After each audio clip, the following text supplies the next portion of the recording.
नमस्कार आपण मानकु मु शुभस्मिता आपनको वेलकम करछि गोटे नवा वीडियो रे आपणक लवर जदि तांको सहित आपण एबे कथा हो नाहंती टॉकिंग टर्म्स नाही कथावार्ता बेसी नाही किंबा किछि प्रॉब्लम हेछि ब्रेकअप हे जायछि सेपरेशन सिचुएशन हेछि ताहाले से एबे कोन भाबुचंती तांको करंट फीलिंग्स एबे आपणक पई कोन ठीक अछि मोर दीटा अदर चैनल अछि हिंदी रे divine god tarot and tarot reader Subhasmita आपण चाहिले से दीटा हिंदी चैनल को भी फॉलो करि परिबे चलंतु देखिबा कि आपणक पर्सन आपणक लवर आजी एही समय रे एग्जैक्टली जतबेला आपण ये रीडिंग देखुचंती से टाइम रे से आपणक विषय रे कोन चिंता करचंती कोन भाबुचंती तांको दिमाग रे तांको मुंड रे कोन चलची ठीक अछि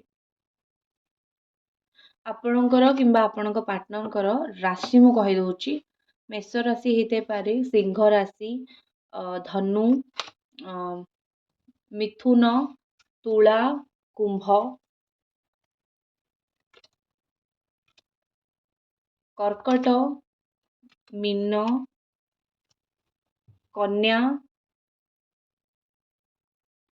ବିଛା ଏସବୁ ରାଶି ଏଠି ଦେଖାଯାଉଛି ତ ଯୋଉଟା କୁହନ୍ତି ରାଶି କିମ୍ବା ଲଗ୍ନ ଦିଟାଙ୍କ ଭିତରୁ ସନ୍ ମୁନ୍ ସାଇନ୍ ଯେକୌଣସି ଦିଟା ହେଇଥିବ ରାଶି କିମ୍ବା ଲଗ୍ନ ଭିତରେ ନିଶ୍ଚିତ ଥିବ ପ୍ରଥମେ ଏଠି ଦେଖାଯାଉଛି ଦେଖନ୍ତୁ ଆଜି କ୍ୟାମେରା ଅଛି ତ ଲାଗୁଛି କି ଆପଣ ଯଦି ଆଜି କିଛି ଫଟୋ ପୋଷ୍ଟ କରୁଛନ୍ତି ଆପଣ କିଛି ଫଟୋ ଉଠେଇକି ପୋଷ୍ଟ କରୁଛନ୍ତି ବାରମ୍ବାର ଆପଣଙ୍କ ଲଭର ଆସିକି ସେ ଫଟୋକୁ ଜୁମ୍ କରିକି ଦେଖିବେ ଠିକ୍ ଅଛି କି ଆପଣ ସେ ଫଟୋରେ କ'ଣ କ୍ୟାପସନ୍ ଦେଇଛନ୍ତି କ'ଣ ଫିଲ୍ଟର ପକେଇଛନ୍ତି କେମିତି ଦେଖାଯାଉଛନ୍ତି ବହୁତ ଆପଣଙ୍କୁ ଆଜି ସେ ମୁଁ କହିପାରିବି କି ଜୁମ୍ କରିକି ଦେଖିବେ ଠିକ୍ ଅଛି ପ୍ଲସ୍ ଆପଣ ଦି ଜଣଙ୍କର ସାଙ୍ଗରେ ଯେତିକି ଫଟୋ ଅଛି ଆପଣ ପ୍ରିଭିୟସଲି ସାଙ୍ଗରେ ଯେତିକି ଫଟୋ ଉଠେଇଛନ୍ତି ଆଜି ସେ ସବୁ ଫଟୋକୁ ସିଏ ଦେଖିବେ ଆଉ ବହୁତ ପୁରୁଣା ମେମୋରିଜକୁ ୟାଦ କରିବେ ମନେ ପକେଇବେ ବହୁତ ପୁରୁଣା ମେମୋରିଜକୁ କି କେମିତି ଆମେ ହଁ ଏଠିକି ଯାଇଥିଲୁ ସଡନ୍ ତାଙ୍କର ଫୋନରେ ଗ୍ୟାଲେରୀରେ କୋଉଠି ଯଦି ଫଟୋ ଥିବ ବାହାରି ପଡ଼ିବ ଆଉ ସଡନ୍ ତାଙ୍କୁ ଲାଗିବ ସଡନ୍ ସେ ଫିଲ୍ କରିବେ କି ହଁ ଆମେ ଯାଇଥିଲୁ ଏଇ ଜାଗାକୁ ଫଟୋ ଏମିତି ଉଠେଇଥିଲୁ ତ ବହୁତ ଗୁଡ଼ିଏ ମେମୋରି ଯୋଉଟା ଆପଣମାନେ ମିଶିକି ତିଆରି କରିଛନ୍ତି ପାଷ୍ଟରେ ଆଜି ପ୍ରେଜେଣ୍ଟ ସିଚୁଏସନରେ କରେଣ୍ଟ ସିଚୁଏସନରେ ସିଏ ସେ ମେମୋରି ଗୁଡ଼ାକୁ ଦେଖିବେ ଆଉ ସେ ମେମୋରି ଗୁଡ଼ାକୁ ଦେଖିକି ଆପଣଙ୍କୁ ପୁଣି ଥରେ ମନେ ପକେଇବେ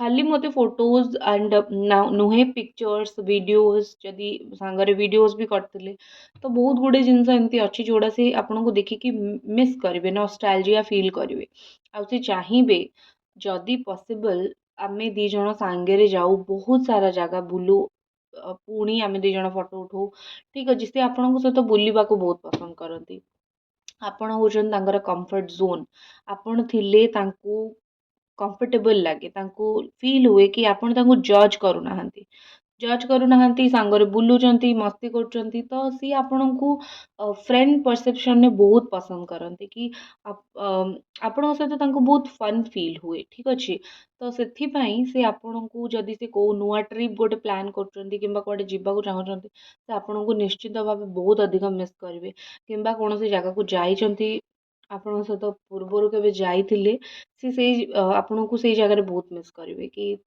ତୁ ଥିଲେ ବହୁତ ଭଲ ହେଇଥାନ୍ତା କିମ୍ବା ତୁମେ ଥିଲେ ବହୁତ ଭଲ ହେଇଥାନ୍ତା ବିକଜ ଏଇ ଜାଗାରେ ମୋତେ ବହୁତ ତୁମ ସହିତ ବହୁତ କମ୍ଫର୍ଟେବଲ୍ ଫିଲ୍ ହୁଏ ଠିକ୍ ଅଛି ନେକ୍ସଟ ଏଠି ଲାଗୁଛି କି ଆଜି ନା ସିଏ ଟିକେ କମ୍ପିଟିସନ୍ ଏନର୍ଜିରେ ପଳେଇ ଆସିବେ ଠିକ୍ ଅଛି କେହି ଆଉ ନିଶ୍ଚିତ ଏଠି କିଏ ଥର୍ଡ ପାର୍ଟି ଅଛି କି ଆପଣଙ୍କ ରିଲେସନସିପ୍କୁ ଖରାପ କରିବା ପାଇଁ ଚେଷ୍ଟା କରୁଛି ଠିକ୍ ଅଛି କିଏ ଅଛି ବହୁତ ଜେଲସ୍ ଆପଣ ଯଦି କାହା ଆଗରେ ଯାଇକି ଦୁଃଖ ଗପୁଛନ୍ତି କିମ୍ବା ଆପଣଙ୍କ ଲଭର୍ ଯାଇ କାହା ଆଗରେ ନିଜର ରିଲେସନସିପ୍ର ପ୍ରୋବ୍ଲେମ୍ ବିଷୟରେ କହୁଛନ୍ତି କି ଆମ ଦି ଜଣଙ୍କ ଭିତରେ ଏମିତି ପ୍ରୋବ୍ଲେମ୍ ଚାଲିଛି କୌଣସି ଫିମେଲ୍ ଆଗରେ କହୁଛନ୍ତି ତ ସେ ଫିମେଲ୍ ନା ଭିତରୁ ବହୁତ ଜେଲସ୍ ଫିଲ୍ କରୁଛି ଖୁସି ହେଉଛି ତ ଏଠି କିଏ ତ ଜଣେ ଅଛି ଠିକ୍ ଅଛି ଯିଏ ଆପଣଙ୍କ କାନ୍ଧ ଉପରେ ବସିଲା ଭଳିଆ ବସିଛି ହେଲେ ଚାହୁଁଛି କି ଏ ରିଲେସନସିପ୍ଟା ନ ରହୁ ବୋଲି ସିଏ ତାଙ୍କ ଲାଇଫ୍ରେ ବି ଜଣେ କିଏ ନିଶ୍ଚିତ ସେମିତି ସାଙ୍ଗ ଅଛି କିମ୍ବା ସାଙ୍ଗ ଭଳି ଏକ ସାପ ଅଛି ଯିଏକି ଚାହୁଁଛି କି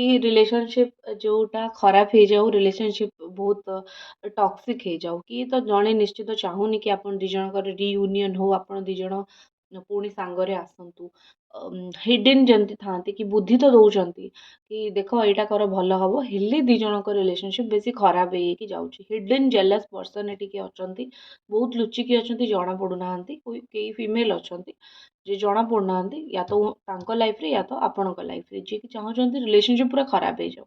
ଠିକ୍ ଅଛି। ଆଜି ଲାଗୁଛି କି ଯଦି ଆପଣଙ୍କର ନୋ କଣ୍ଟାକ୍ଟ ସିଚୁଏସନ୍ କଥା ହଉନାହାନ୍ତି କିମ୍ବା କମ୍ କଥା ହଉଛନ୍ତି ତ ସିଏ ଚାହୁଁଛନ୍ତି କି ଆଜି କେମିତି ବି ହଉ ଦି ଜଣଙ୍କ ଭିତରେ କଥାବାର୍ତ୍ତା ତମେ ଦି ଜଣ ହୁଅ। ଠିକ୍ ଅଛି। ସିଏ ଆପଣଙ୍କୁ କୌଣସି ମେଲ୍ ପଠେଇ ପାରିବେ କିମ୍ବା କଲ୍ କରିବେ କିମ୍ବା ମେସେଜ କରିବେ, ସେ ଦିଲ୍ ସେ ଚାହୁଁଛନ୍ତି। ଚାହିଁବା ଆକ୍ସନ୍ ନେବା ଭିତରେ ଫରକ ଅଛି।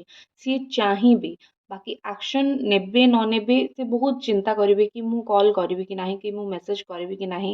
ଯେତେବେଳେ ଆପଣ କହୁଥିଲେ ଥରେ କଥା ହେଇଯିବା ପାଇଁ, ସେ ବହୁତ ଥର ଜିନିଷକୁ ଇଗ୍ନୋର କରିଛନ୍ତି। ତ ଏବେ ସିଏ ଭାବୁଛନ୍ତି କି ମୁଁ କ'ଣ କରିବି।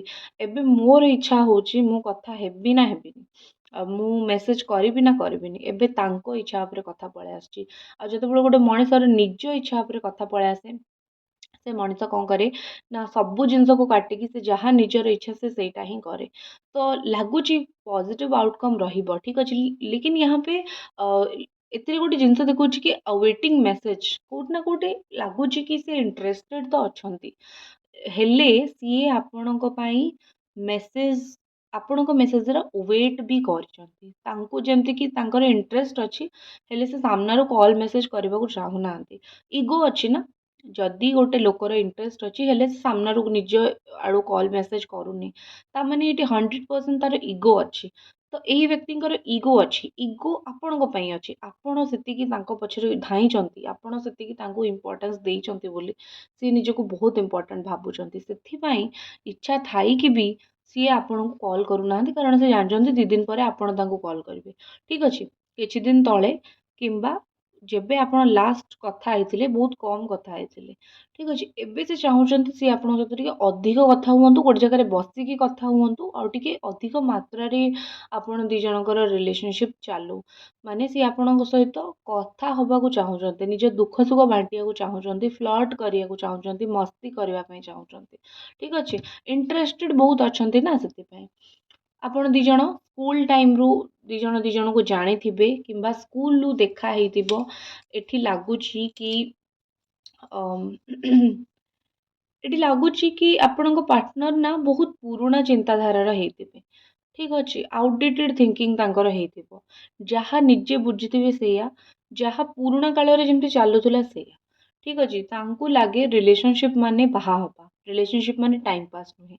ଆଉ ଯେତେବେଳେ ତାଙ୍କୁ ଫିଲ୍ ହେଲା ମୁଁ କ୍ୟାପାବଲ୍ ନୁହେଁ ତୁମକୁ ବାହା ହବା ପାଇଁ, ମେ ବି ସେତେବେଳେ ସେ ରିଲେସନସିପ୍‌ରୁ ବ୍ୟାକ୍ ଆଉଟ୍ କରିବା ଆରମ୍ଭ କଲେ। ଠିକ୍ ଅଛି। କାରଣ ତାଙ୍କୁ ଫର୍ଷ୍ଟ କିଛି ଫିଲ୍ ହେଲାନି। ଯେତେବେଳେ ସେ ଦେଖିଲେ ଜିନିଷ ବହୁତ ସିରିୟସ୍ ହେଇଯାଉଛି, ଆଉ ଦି ଜଣଙ୍କ ପ୍ରତି ବହୁତ ସିରିୟସ୍ ହେଇଯାଉଛ, ହେଲେ ତାଙ୍କ ତରଫରୁ ସିରିୟସ୍ କମିଟମେଣ୍ଟ ମିଳିବା କଷ୍ଟ ହେଇଯାଉଛି। ସେ ଟାଇମ୍‌ରେ ସେ ବ୍ୟାକ୍ ଆଉଟ୍ କରିବା ଷ୍ଟାର୍ଟ କଲେ, କାରଣ ତାଙ୍କୁ ଲାଗିଲା କି ମୁଁ ହେଇଥାଇପାରେ ତୁମକୁ କମିଟମେଣ୍ଟ ନ ଦେଇପାରେ, କିମ୍ବା ତୁମେ ଯେମିତି ମୁଁ ରହିବି ମୋ କଣ୍ଡିସନ୍ ହିସାବରେ ତୁମେ ରହିପାରିବ ନାହିଁ। ଯେମିତିକି ତୁମେ ମୋ ଫ୍ୟାମିଲିରେ ଆସି ଚଳିପାରିବନି, କିମ୍ବା ମୋର ଯେତିକି ଇନକମ୍ ଅଛି ତୁମେ ସେଥିରେ ଚଳିପାରିବନି। ମାନେ ଥିଙ୍କିଙ୍ଗ ମ୍ୟାଚ୍ ହେଲା ନାହିଁ। ତ ସିଏ ଆପଣଙ୍କୁ କେବେ କହିନଥିବେ କି ଆମର ଥିଙ୍କିଙ୍ଗ ମ୍ୟାଚ୍ ହେଲାନି ବୋଲି ମୁଁ ଅଲଗା ହେଇଯାଉଛି କିମ୍ବା ଦୂରେଇ ଯାଉଛି। ସେ ଆପଣଙ୍କୁ ଆଭଏଡ୍ କରିଥିବେ, କଲ୍ ରିସିଭ୍ କରିନଥିବେ, ତ କହିଥିବେ କି ମୋର ରହିବାର ନାହିଁ। ହେଲେ ଗୋଟେ ସତ ହେଲା କି ଥିଙ୍କିଙ୍ଗ ମ୍ୟାଚ୍ କରିନାହିଁ। ଠିକ୍ ଅଛି। ଚିନ୍ତାଧାରା ମ୍ୟାଚ୍ କରିନାହିଁ, ସେଥିପାଇଁ ଆଜି ଏତେ ପ୍ରୋବ୍ଲେମ୍ ହେଉଛି। ଯଦି ଚିନ୍ତାଧାରା ମ୍ୟାଚ୍ କରିଥାନ୍ତା, ତାହେଲେ ଏ ବ୍ୟକ୍ତି କେବେ ଆପଣଙ୍କୁ ଛାଡ଼ିକି ଯାଇନଥାନ୍ତେ। ତ ଟିକେ ଆଡଜଷ୍ଟିଂ ନେଚରର ସେ ନୁହନ୍ତି। ସିଏ ନିଜ ତରଫରୁ ଆଡଜଷ୍ଟ କରିକି ଆପଣଙ୍କୁ ସବୁକିଛି ବୁଝେଇବା ସେ ନେଚର ତାଙ୍କର ନାହିଁ। ଆପଣ ଯଦି ନିଜେ ଆଡଜଷ୍ଟ କରିଯିବେ ତାହେଲେ ସେ ସେଥିରେ ଖୁସି। ଏଇଟା ହେଉଛି ତାଙ୍କର ନେଚର। ଠିକ୍ ଅଛି। ନେକ୍ସଟ ମୋତେ ତାଙ୍କ ଫିଲିଙ୍ଗସ୍ ଏଟା ଦେଖାଯାଉଛି କି ଆପଣ ଦି ଜଣଙ୍କର ନା ବହୁତ ଇନର ଉଣ୍ଡସ୍ ହେଇଗଲାଣି। ମାନେ ସିଏ ଭିତରୁ ବହୁତ କଷ୍ଟରେ ଅଛନ୍ତି, ଆପଣ ବି ଭିତରୁ ବହୁତ କଷ୍ଟରେ ଅଛନ୍ତି। ହେଲେ ବାହାରକୁ କେହି ଦେଖଉନାହାନ୍ତି। ସିଏ ସିଏ ସାଙ୍ଗସାଥିମାନଙ୍କ ସହିତ ବୁଲୁଛନ୍ତି, ଜବ୍ କରୁଛନ୍ତି, ଲାଇଫ୍‌କୁ ଏନ୍ଜୟ କରୁଛନ୍ତି। ହେଲେ ତାଙ୍କ ଭିତରର ଯୋଉ କଷ୍ଟଟା ସେଇଟା ତାଙ୍କ ଭିତରେ ରହିଯାଇଛି। ସେ କାହାକୁ କହିବେ? କହିଲା ବାଲା ଆପଣ, ଶୁଣିଲା ବାଲା ଆପଣ। ହେଲେ ସେ ଆପଣଙ୍କ ସହିତ ହିଁ କଥା ହଉନାହାନ୍ତି। ସେମିତି ଆପଣଙ୍କ ସିଚୁଏସନ୍ ବି ଆପଣ କଷ୍ଟରେ ଅଛନ୍ତି, ତକଲିଫରେ ଅଛନ୍ତି, ଆପଣ କାହାକୁ କହିବେ? ଘରେ କାହାକୁ କହିପାରୁନାହାନ୍ତି, ସାଙ୍ଗ କାହାକୁ କହିପାରୁନାହାନ୍ତି। ବାସ୍ ଗୋଟେ ପୋଷ୍ଟ କରନ୍ତି, ସେଟା ବି ଏ ପର୍ସନ୍ ଆପଣଙ୍କୁ ଯଦି ବ୍ଲକ୍ କରିଦେଇଥିବେ, କଥା ହଉନଥିବେ, ଆପଣଙ୍କ ଷ୍ଟେଟସ୍ ଦେଖୁନଥିବେ, ଆପଣ ତାଙ୍କୁ ଦେଖେଇ ବି ପାରୁନଥିବେ, ବହୁତ ଫ୍ରଷ୍ଟ୍ରେସନ୍ ବି ଲାଗୁଥିବ। ତ ଏଇଟା ଲାଗୁଛି କି ଦି ଜଣଙ୍କର ଇନର ଉଣ୍ଡସ୍ ଅଛି। ହେଲେ କେହି କାହା କଷ୍ଟ ଶୁଣୁନ। ନା ଆପଣ ତାଙ୍କୁ ଆପଣଙ୍କ କଷ୍ଟ କହୁଛନ୍ତି ନା ସିଏ ଆପଣଙ୍କୁ କହୁଛନ୍ତି। ଆପଣ କହିବା ପାଇଁ ରାଜି ଅଛନ୍ତି ହେଲେ ଯେହେତୁ ସିଏ କହୁନାହାନ୍ତି କି ଶୁଣୁନାହାନ୍ତି, ଆପଣ କହୁନାହାନ୍ତି ତାଙ୍କୁ କିଛି।